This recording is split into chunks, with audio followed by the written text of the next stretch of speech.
Hey everybody, welcome to this episode of Compassion and Courage, Conversations in Healthcare.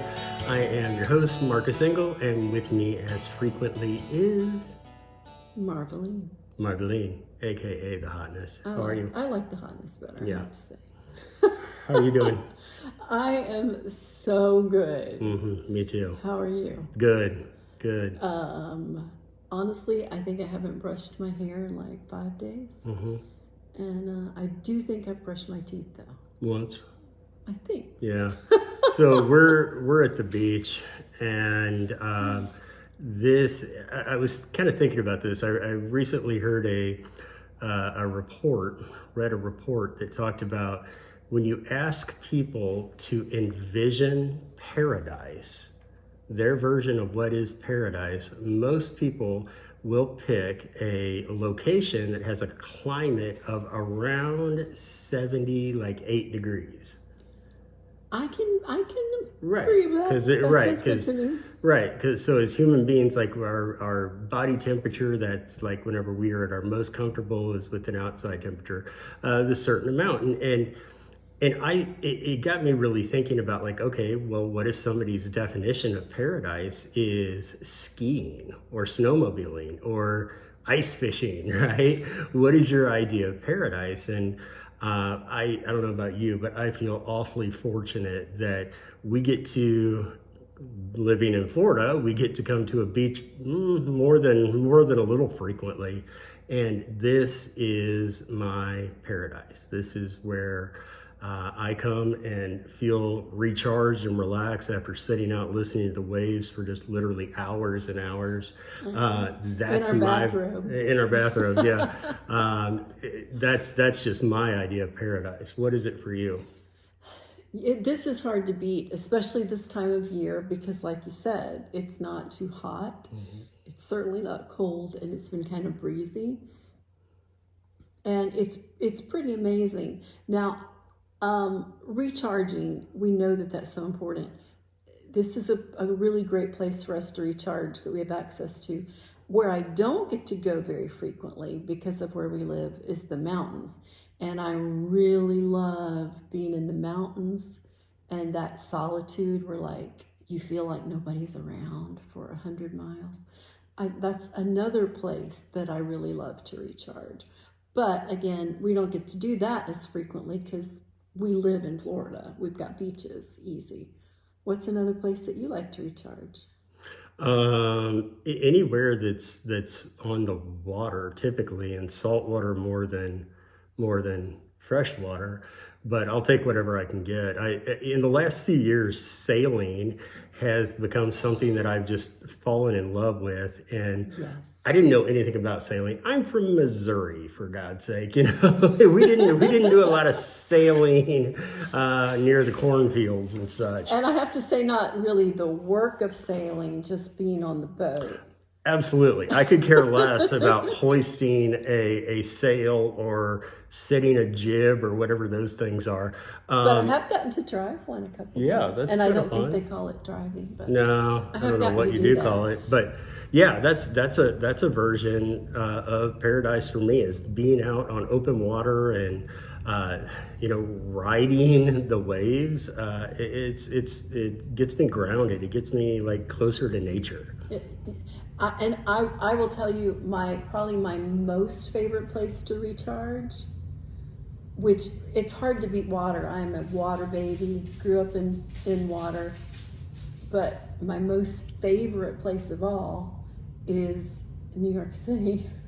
Yeah, that is kind of interesting how you go to New York and you don't even care about like going out that much in New York. You're happy to lay in the hotel room and open the window open and listen to the sirens. And I know when they say like, clear your mind, I'm doing something, and they say clear your mind and picture ocean waves or whatever. I picture horns honking and people yelling, and I love the city. I mean, crazy amounts of love. So, but recharging is so important. And we can't recharge like every day. Although I think with the levels of burnout being what they are, maybe we should do some recharging every day, but we can't But come you to the can't do beach every this day. kind of No, you recharging can't go every to the day. beach that's not practical to think. Even people who have a really smart, like, work-life balance where they're taking the total number of vacation days that they're allotted, and even so, you just can't always work it in that kind of a true vacation and a recharge. And so, what do you do when you can't afford to go take a week in the mountains? What do you do when you can't afford to go to the beach, But right? you really need some recharge. You need some recharge. And what you said just made me think, when you wait till you're totally empty, it's much harder to recharge. So if you do find ways and tune into ways that help you recharge regularly, then don't wait to your 2 weeks of vacation and go to the beach to recharge. What can you do, little? What can you do, right? What do you do? Well, what are some little things you work in your life to recharge? So I'm going to tell you this, and then I'm going to tell you a stupid story about myself. I love stupid stories about you. About me, yeah. So one of the things that I do personally is I spend a lot of time meditating, listening to, gong chime sounds and those singing bowls and stuff like that. But along with those, you often get like guided meditations that have ocean waves. So granted, I'm not getting the salt air, I'm not getting the breeze, I'm not getting the feel of the pounding surf at the beach, but I can pretend. And Right. so the dumb story about myself is whenever I get tired and I get burnt out and I get tired of living on the road or whatever, I start picturing myself here, right? I start picturing myself at the beach, and that's kind of what I take to get through. And I know sometime in the last year or two, I got here and got out on the balcony, and I'm breathing in the salt air, and the waves are right there and everything like that, and enjoying it. And then I get a text message. And the next thing you know, I'm lost in my phone. And then the next thing you know, I'm gonna lay down on the outdoor sofa, and I'm put on my headphones. And what do I start playing? A recording, a file of the ocean. It's like I can hear the real ocean, and I'm listening to the fake ocean. And that was one of those moments whenever I realized, oh my God, I gotta get a lot more present. Get in right? the moment. Gotta get a lot more present in the moment.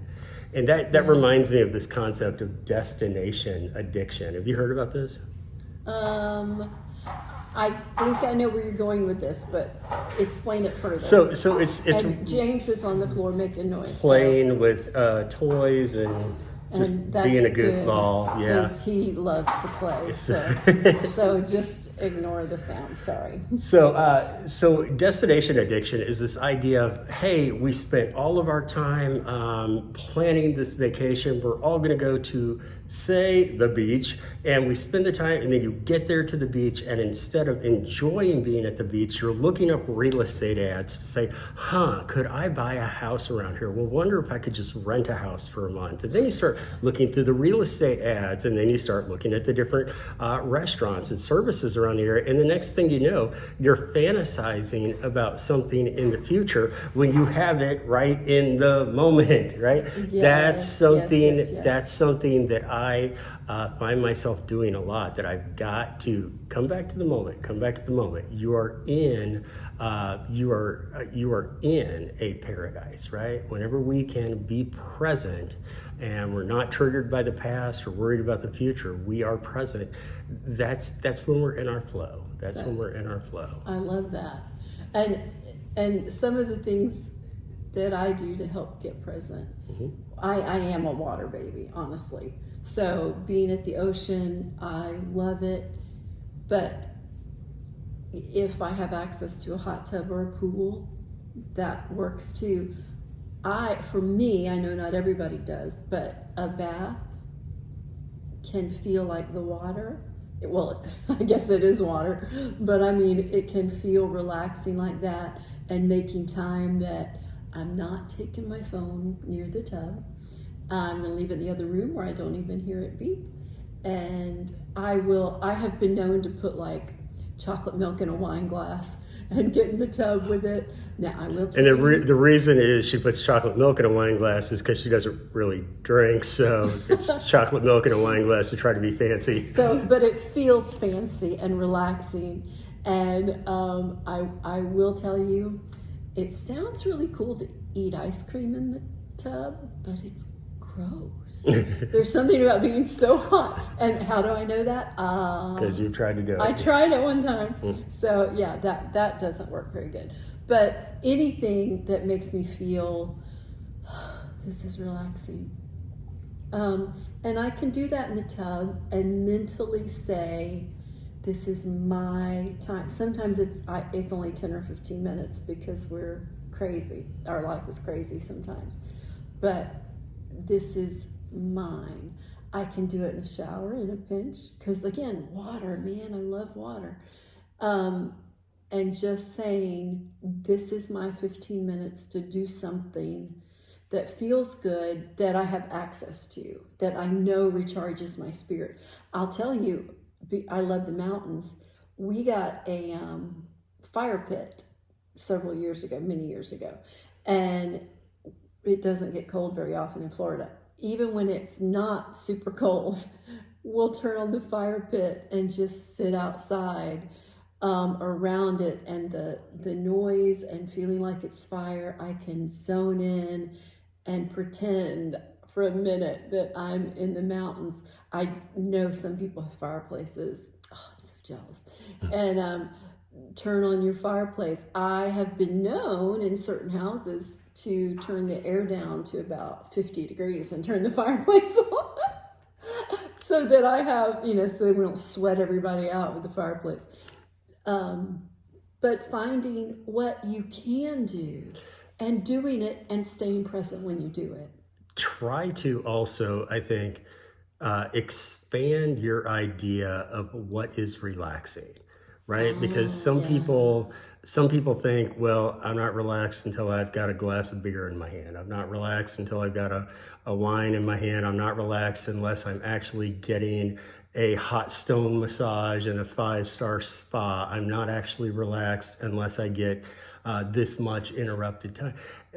Find ways to relax that are quick and short and can help you get back in the moment. Because the more exotic we make our requirements for relaxation, the less likely we are to actually do those things, right? If you need to spend several $100s to have a fancy schmancy massage to relax, well, guess what? Not all of us can be doing a fancy schmancy massage every day, a week, a month, etc. We don't have access to that. You don't have access, right? So I really do, and because I do believe, don't wait till you're on empty before you start filling it up. Explore with yourself. Just sit and spend some time going, well, what do I find super recharging? What's a version I have access to that I can do? I can just, kind of keep some things going in that fill my cup, to use the cliche. Keep my cup full, at least keep it from getting bone dry. Because once it's bone dry, man, it takes you. I remember going on a vacation one time for a week, and it was like the third day before we could even relax because things had been so crazy and hectic. And then it's half over, and then I start fighting it's half over. The Sunday scaries scaries before returning from vacation. Yeah. Right. So if you go into it not quite as dry, you can feel better quicker. And we all have access to something to help us. Even, I've heard you say this, the drive home from work. And that's another thing I love to do because we love sailing so much. I will turn my windows down, put on a song that I loved when I was 17, blare it, and probably offend everyone around me in traffic, and sing it at the top of my voice and have the wind whipping my hair everywhere, alone in the car. And just, well, I don't care if people are in the car with me, and just laugh and feel good. And of course, laughing your head off is one of the quickest ways to relax. In the words of So, the great man from New Jersey, Bruce Springsteen, it ain't no sin to be glad you're alive. And when you are laughing and singing and smiling, I mean, it's kind of hard to feel so burnt out, right? It's kind of hard to feel so burnt out when you've got a song on your lips and a song in your heart and the elements all around you. It's kind of hard to be so aggravated, I suppose, and frustrated and burnt out. So making that choice, that's what we want to share with you. Yes, I know we're very fortunate this week, but try not to wait till you need something so big. Yeah. It's not the only way. All right. Thank you, everybody, for being part of this episode of Compassion and Courage, Conversations in Healthcare. I'm Marcus Engel, and this is the podcast where we teach compassionate communication, provide perspective, and inspire resilience. The hostess with the mostest, the Hotness. Thank you for being with me. Thanks for being with me. And thank you all for joining us again for this episode.